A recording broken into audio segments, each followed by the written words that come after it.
This is not water. This is like molten concrete. This is like an avalanche. When floodwaters take off, they take everything in their path along with them. This is God's power.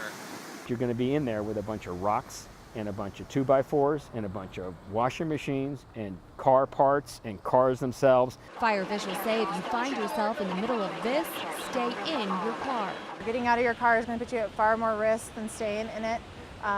Cars are pretty durable, they can handle a lot, but you can't. But if that isn't an option, Keith Buckmiller says keep your nose and your toes up and try to get to the side of the creek. So I want you up, and I want you to be with your feet up high so you can kind of keep like a bicycle motion so that you're trying to stay on top of the pile.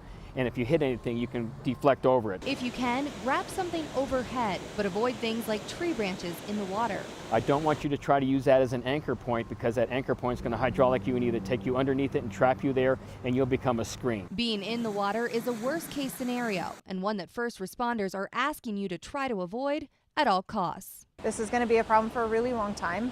And knowing that we've got the potential of 10 years of this happening, it's going to be one of those things where we're going to need the community's help to really support their first responders and being able to get to where they need to be and do their jobs.